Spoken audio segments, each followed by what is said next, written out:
Hello everybody, my name is Lat Mackey and this is Sequence Break IL, a look at speedrunning, game development, content creation, and everything in between. Thanks so much for listening and watching and all that fun stuff. Honestly, like the love you all been showing the past couple months, I don't even know how to say thank you enough. So thank you very much for the subbing and the liking and all that fun jazz. I really do appreciate it. Recording this at the end of June 2023, and we recently, if you're a Nintendo fan, we recently just got a really cool Nintendo Direct that may or may not be the last Nintendo Direct for the Switch. We don't really know. There's, all these rumors and stuff for whatever the next generation of Switch is going to be. But if you're a Nintendo geek fan like myself, as much as the company frustrates me sometimes to no end, they still make games that, damn it, I love. And we just got a bunch of really cool announcements. I think kind of the headliner might have been Super Mario Wonder. I think that's what they called it. Looks like a new Mario 2D game that kind of looks a little bit like you're maybe, you've ingested some mushrooms or something. I don't know. There's a lot of wild stuff going on in it. I can't wait to play it. It looks super fun. Another cool one that I thought that they're remastering or re-releasing, remaking, whatever you want to call it, Star Ocean 2, which if you've never played that game, it's a PlayStation 1 RPG, and Smitty Smop was nice enough to recommend this to me years ago, and I immediately picked it up. It's an awesome RPG. The PS1 game is great. It's got some actually really decent voice acting for PS1 era stuff. It's got a fun combat system. A game I've just really, the story is just so good. I've mentioned it many times, but RPG, the genre itself, might still be just like one of my favorite. I just love playing role-playing games. I love the stories. I love all that kind of fun stuff. And Star Ocean 2 really hit me in the good story vibes, to say the least. So looking forward, and definitely will play the remaster or remake whenever the heck it comes out. Pikmin, they announced Metal Gear Solid's getting some re-releases. Looks like the Batman Arkham games and stuff like that looks super cool. And I don't know if this was a surprise or not. I was surprised when I watched the Direct a little bit later on. And that is that they're remaking Super Mario RPG. And it's a game still to this day. Take away my geek card. It's okay. That I have never actually played. At the same time, I freaking love watching speedruns of this game.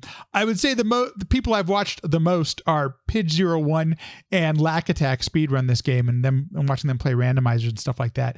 But it's because it's a game I love to watch. It's just so many interesting things going on in the speedrun of the vanilla game. And that is, there's different mechanics and different interesting aspects to it, and where the RNG can really play with you. So it's a game I've really always enjoyed watching, but have yet to play. So I think when the remaster, the remake finally comes out, I think it's going to be my time to actually finally play it, and probably going to do a Sequence Break episode on it as well. But I figured after I've played it, then it's probably time to do a Sequence Break episode on it. So what are we talking about? Well, back at the real early time of the podcast, episode number 10, back in January of 2020, I was fortunate enough to sit down with Pidge01, who is one of the developers of the Super Mario RPG Randomizer. Among that, Pidge is a speedrunner herself, and she also creates, or used to create, I don't know if she still does anymore, but input displays. And so if you ever watch my stream and you see me playing a Nintendo game with an input display or Super Nintendo game, it was actually made by Pidge01 with an Arduino and soldering and tape and all that. It's wild, and they work great. And I was fortunate enough when she was doing it, I don't know if she still is it anymore, but when she was doing it, I was fortunate enough to get one, and they are awesome and they rock. And she was helpful to help me get it plugged in and started, and how to work it and all that kind of stuff. She is an awesome developer, and she doesn't stream as much nowadays. This episode was actually recorded back in January of 2020. And so I want to recommend actually listening to the whole thing, because it's about an hour and a half, but we go a bunch of different places, and we really talk about randomizers in general at first. And then we get specific about the Super Mario RPG Randomizer, which is the clip I'm going to share with you today.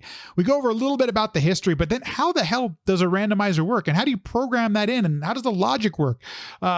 There's just so many interesting things to it. And I got to tell you, she helped me with my understanding quite a bit. I later have gone on to talk with more developers of people who have made randomizers and people who play randomizers. And so I have a little bit better understanding. I played them more myself. And so I just thank her for helping educate me on understanding how this all stuff works.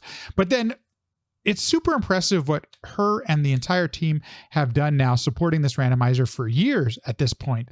And it's an open world randomizer. If you want to check out if you want to play this for yourself, it's available right now you can go play the Super Mario RPG Randomizer. Just Google it. It's the first link that pops up. And it's really great. You can download a patch and create your own settings, and they're highly customizable. Pidge from time to time tweets about it on her Twitter. It'd be the place that I would recommend if you're interested in her and all of her stuff. Go check out her Twitter, because she still is engaged on Twitter and posts all of the, if she does an update or the community does updates to the randomizer, she'll post it there. It's pretty freaking awesome. But if you really want to know a little bit more about this, check out the original episode, because surprisingly, I was listening to the whole thing. I'm like, wow, surprised a lot of this stuff holds up really well, even though it was 3 years ago. So 3.5 years ago at this point. So without further ado, I hope you enjoy this conversation with Pidge01 talking all about the Super Mario RPG Randomizer. Enjoy. The first randomizer of Super Mario RPG was written by Abyssinium. Abyssinium has done a lot of RPG randomizers. And what the randomizer was back then was a Windows batch file that it was a script that accepted a copy of SMRPG, and it just scrambled a bunch of stuff. What it did at the time was it randomized the contents of shops. It gave you random numbers for your party stats and your stat growth. It randomized the enemy stats, what they're strong or weak to. It randomized who can wear which equipment. It randomized like the costs of items. Stuff like that. Like, it was still SMRPG. It was still like the same game. Like, it was linear, except it was just like shuffling some of the numbers in the game and the placements of things in your shops. That was like the first iteration of the randomizer, and then Dorkmaster Fleck and Alanim came along a few years later, and Dorkmaster Fleck translated it into a web version, so you didn't have to download the Windows batch file anymore, but he took all the exact same logic and made it like a Python web application that just applies it to a game and spits a ROM back out at you, so you don't have to like actually do any downloading anymore. And Alanim did some really cool stuff. He developed the first cutscene patch for the game, so we are literally playing the same version of SMRPG with all the cutscenes and everything, just with a couple things shuffled.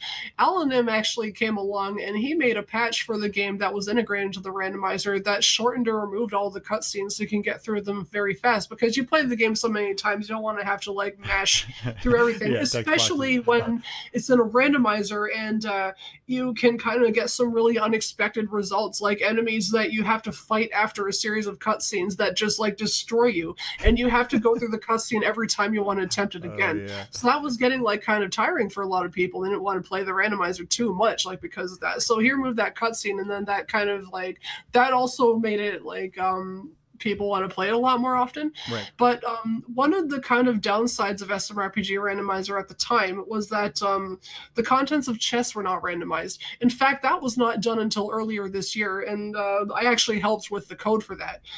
The reason that it wasn't done is because chess and SMRPG are programmed in such a way that is not consistent among all of them, so it's not as simple as just like finding an address and changing what's at the address. Because chess are programmed as events, we didn't really it wasn't like really as easy to do that. We had to really dive deep into the game's code and see how that could be done. So Alanim actually did most of the work, like making that possible. Fleck created all the necessary data structures around Alanim's research so that we knew exactly where to write the code that contains the item IDs. And I wrote the logic for it. So that was actually only released in March. So you definitely have answered like a bunch of my questions already. I'm curious, when you're looking at the code, or when you're injecting things into it or changing it, how do you get access to it in a ROM or in a game like that? Do you reverse engineer? How does something like that happen? So I actually don't know the proper answer to that because in SMRPG we're very lucky. Some ROM hackers a couple years ago, namely John Gergolo, he actually produced a ROM hacking tool for SMRPG that is incredibly, incredibly comprehensive and powerful. We don't use it for directly modifying the game because sometimes it has some unintended side effects. But what we actually do is that this ROM hack tool called Lazy Shell, it decomposes a lot of things in the game and translates them into human readable code, and it actually shows you the corresponding hex code for all of it. So we don't actually have to do a whole lot of work in reverse engineering it. There are sometimes occasionally where we will have to reverse engineer like some of the code that we're reading, just like based on patterns we've seen elsewhere in the code. I can think of a time recently when some bosses were hard locking because we changed one byte in the code. And it turns out we actually just like put a byte patch like one address too late. No. And the thing that we overwrote was a pointer that is the start of, I think, your own party's attack listing. So things were going horribly, horribly wrong. And when I saw like what was happening, I was like, oh my gosh, I know exactly what the game is trying to do, and I know why this is an incorrect byte. But this is actually crazy. I see exactly what it's trying to do with this improperly placed byte, and that's actually really cool. So I moved it back one space, and then boom, everything worked. Oh my gosh. But yeah, it's we have that tool already, so it is like fairly easy to read. In fact, I've assembled a team of like 18 people that are actually combing through all of the game's event code and telling me where all the item grant locations are, because I do plan on rewriting how chest item granting works. And it's like so easy to understand that I was able to just make a couple of YouTube videos and show it to like a whole bunch of people, and they read it and they went to town, and we have like this big document of like where like all the addresses that the item grants are at. Like that's how lucky we are as SMRPG developers. But we're also unlucky in the fact that like nobody in our team like really knows assembly, so it's kind of hard to add new features that are not like done within the scope of what Lazy Shell can accomplish. So if someone wants to add a frame counter, I don't know how to add a frame counter. Don't ask me that. I don't know assembly. Like I haven't written assembly in 13 years. I could pick it up again, but it had to be like a huge learning curve, you know. Yeah. So you mentioned that you worked on the logic for the SMRPG Randomizer, and first of all, how do you go about establishing what the logic should be before you actually implement it into the randomizer itself? Oh yeah, that's I love this question actually. A lot of it just comes from like my background. Like before I went into design, you know, I was really into optimization math, so coming up with like equations for things, like just like inventing equations for stuff. I just love doing that. It's just fun. So I was thinking a lot about I was playing a lot of FF4 Free Enterprise at the time, and I really liked what they did with their chest shuffle options. They have a bunch of different methods in which to randomize the chests.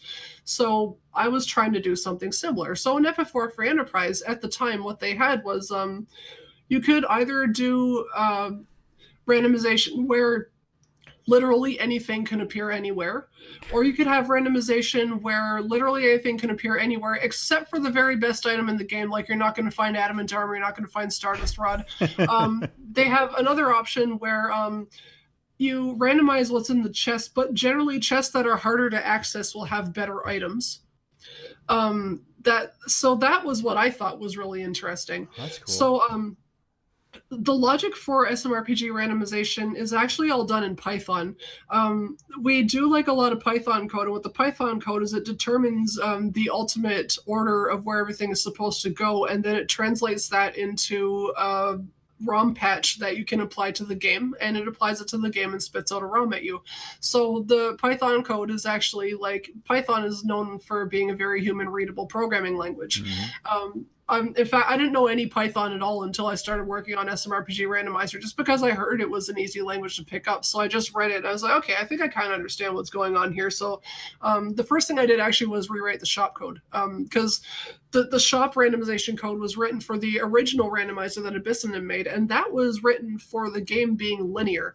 But now this randomizer had been made open world because of Alan made a new patch that allowed us to randomize who had star pieces and give us access to the whole world map right at the start of the game, which transformed the randomizer like in a ridiculously amazing way. It was I played the first ever like beta ROM for it. I was like, this is incredible, dude. This is so cool.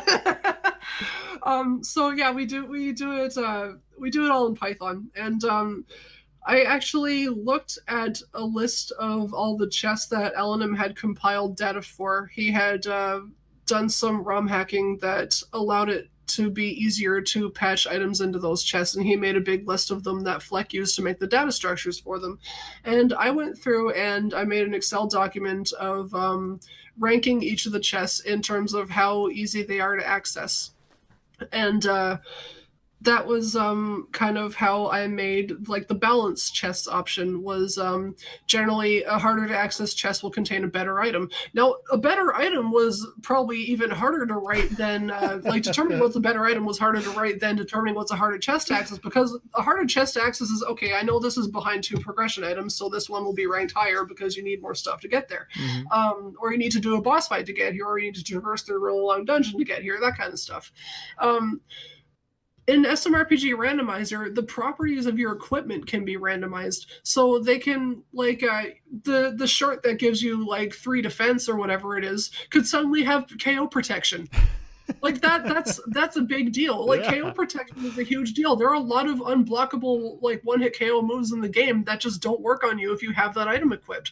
So what I ended up doing was I made like a spreadsheet of every equip in the game, and I wrote out all of its stats in the columns, and additionally I put like a column for each property it can have. So that's things like full fire resistance, half fire resistance, full ice resistance, half ice resistance, resistance to poison, resistance to mushroom, resistance to berserk, one-hit KO status, 1.5 times attack boost multiplier, speed increase, like all that kind of stuff.